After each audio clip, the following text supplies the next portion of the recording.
What's going on, everybody? It's Thundershot here today, bringing you some more Dragon Ball Z Battle of Z news, I guess, information, whatever you want to call it. Sadly, although I've given myself the unofficial title of #1 source for Dragon Ball Z Battle of Z stuff, this news that I'm just hearing about, well, I think I heard about it yesterday, maybe. It came out a little over a week ago, so I'm sorry about that.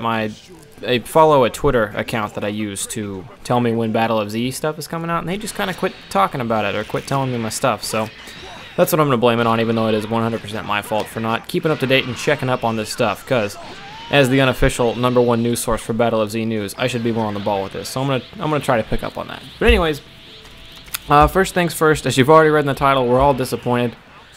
There is no character customization. You cannot make your own character. You can tweak characters, but you can't make your own character. That's the bottom line. That's the worst part of this whole thing for me. That was the worst part of the news that came out. I got all my information from an article on Saiyan Island, I believe. I'm going to leave the link of it, or the link to it, in the description if you want to read up on it. This is basically my summary of all the information it gave me, and also some stuff that I picked out personally from the videos. There's 3 videos there. One of them is a panel of people talking about the new game and hinting at the idea that the movie Dragon Ball Z Battle of the Gods may be released in North America before the end of the year, which is good news, because before that we thought it wasn't going to show up until, 2 years from now, because they had to finish filming stuff for Kai before they were going to do that. So yeah, really good news to hear that Battle of the Gods is going to be coming to North America before, long before we thought it would, before the end of the year, and that's going to be nice. A second video was the demo being played of Dragon Ball Z Battle of Z. They had a demo ready and they did a big battle. I'm going to talk about that last. And then the third video on there is an interview that a YouTuber whose name escapes me right now, I think he's Swedish, he's European, and he had an interview with a couple of the producers and makers of the game, and we got a lot of questions out of him. So to summarize it, it's like a 30-minute interview, but he has to tell the translator in English the question. The translator, again, he'll translate it to the producers, and then the producers talk back, the translator translates it again back to English. So there's a lot of dead time where you're just hearing people talk either in a language you don't understand, or you're hearing someone repeat something that you've already heard said. So I kind of cut it down for you into the things that were important to me anyways. I'm going to go in order from least important to most important. So for starters, this is a new developer. This isn't the same developer that did Raging Blast, or I don't think the Ultimate Tenkaichis or anything like that. So the character models look different. They built everything from scratch. They didn't take Raging Blast 2 and port it over and then copy from that. These character models are ground up, brand new. Now that's good news because, well, I don't know. I feel like Raging Blast 2 had really good character models, but that can be good news because it's possible they could do it better, I guess.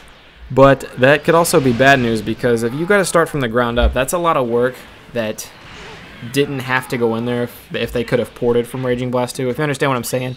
Because instead of making everything new again, if they would have ported it over, that would have saved them a lot of time. But I don't know if, like, obviously that time could have been spent doing other things had they been able to port, but just because, I don't know, newer could be better. You never know. We're going to have to wait and see on that one. Yeah. Secondly, GT characters were kind of a thing. They asked them about it in the interview, and they said they aren't sure yet, which if I had to guess, when they say they're not sure, they said they're trying to put them in there, but they said it's hard to put all the characters in one game like that. And to that, I kind of said bullshit when the guy in the interview, because they asked him, like, are GT characters going to be in this game? We want to know. And the guy said, well, it's nearly impossible to put all the characters in one game. And to that, I say bullshit, because Ultimate Tenkaichi did it. Ultimate Tenkaichi 3 did it for the, whatchamacallit. Forget what I'm trying to say. Oh, I think that was on the PlayStation 2. So yeah, I'm not even bullshit. It's been done before, and it was on a weaker system too. So don't give me that it can't be done, especially with how much time you've had to work on this game, because it's been a while since we've gotten one. But yeah, they said they're not sure on GT characters, and to that, maybe it's possible they'll end up in the final release of the game. But if I had to guess, I'd say that's going to be some kind of downloaded content you can get, which I wouldn't mind. I'd fork over a couple extra bucks if I go Super Saiyan 4 Goku or anything like that. So yeah, GT characters to be determined. Possible regular Dragon Ball characters, but that wasn't as highly requested, so I don't know if that would actually be a thing or not. This is not Dragon Ball Raging Blast 3. They talked about that in the interview. I guess it was asked. This is not in any relation to that at all. Although it was a new developer, they might pick up on a Dragon Ball Raging Blast 3 later, maybe. That wasn't really hinted at. That's me guessing. But this is not in any way a relation to Dragon Ball Raging Blast 3. They made that a special note. This is the new team battle system and everything like that. So that was something.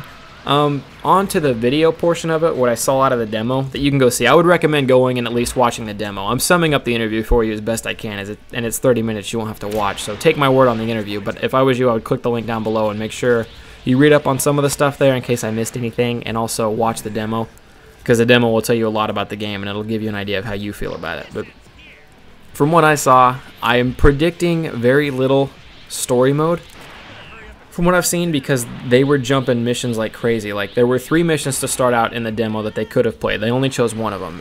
One of the missions was Nappa and 3 Scheibemann. You could be fighting with your team of 4, because again, that's what this game is you pick teams of 4. So it was Nappa, 3 Scheibemann. Then it was just Vegeta, which is the battle they chose for the demo, which it's Krillin, Goku, and 2 others, Kid Gohan and someone else, maybe Piccolo, fighting Vegeta in the demo. And that's what they played for us. And then the third option was like the Ginyu Force. I saw a glimpse of the Ginyu Force. It was only on the screen briefly, but that... And I feel like they're moving along pretty fast to be jumping already to the Ginyu Force. So I'm predicting it's either going to be very little story mode at all, or it's going to be that bad Galaxy story mode from Raging Blast 2, you know, where you had to do it from character to character. And I don't like either, though. I wouldn't mind a small story mode, but don't make me do all that Galaxy stuff from character to character. Or if you do, don't make it as long and as tedious as Galaxy mode. That's what I'm hoping for, at least. But so this... Anyways, the story mode doesn't seem like it's going to wow me very much until we get to the new stuff. Because Goku being able to go Super Saiyan God very much makes me think, well, I almost know that the Battle of Z Saga is going to be in there. So I got that to look forward to, at least. Also, I saw Ultimate Gohan in one of the opening title screens as they were flipping through the demo, so we've seen the Saiyans series, we've seen the Frieza series in there in other trailers and stuff, so I'm guessing it's going to run all the way through to Kid Buu and then the Ultimate Z, or Battle of Z. Excuse me, Battle of the Gods. So we're going to get all the sagas that Z had, including Battle of the Gods, is what I've made of it from what I saw on there.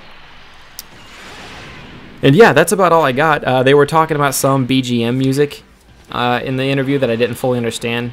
I guess they've used some kick-ass music for Japan before that they didn't exactly port over to the US or European that we always wanted, or something like that. I don't know. That didn't really matter to me. BGM is good. It's good to have in-game battle music, but if it's Dragon Ball Z, it doesn't have to have a good soundtrack as long as the gameplay's there. I've never gone to Dragon Ball Z and thought about how awesome the soundtrack is, and it wouldn't bother me if that never happened. But yeah, that covers everything that I had. As far as that interview goes, again, the link in the description if you want to read up on the article for yourself in case you get anything I missed. And to close it out real quick, I'm glad that the game, because here I'm playing Raging Blast 2, obviously, but I'm glad that the game ended the way it did, because with the way that the Vegetas tagged out, I got to have the epic Majin Buu Vegeta fight, or Majin Vegeta fight versus Goku Super Saiyan 2 at the end. So I thought that was neat. Anyways, well, thank you guys for watching. I hope you enjoyed. My birds are chirping like crazy. Leave a like if you like the video. I'll be coming at you with more later, hopefully. I'm Thundershot, and I'm out. Peace, guys.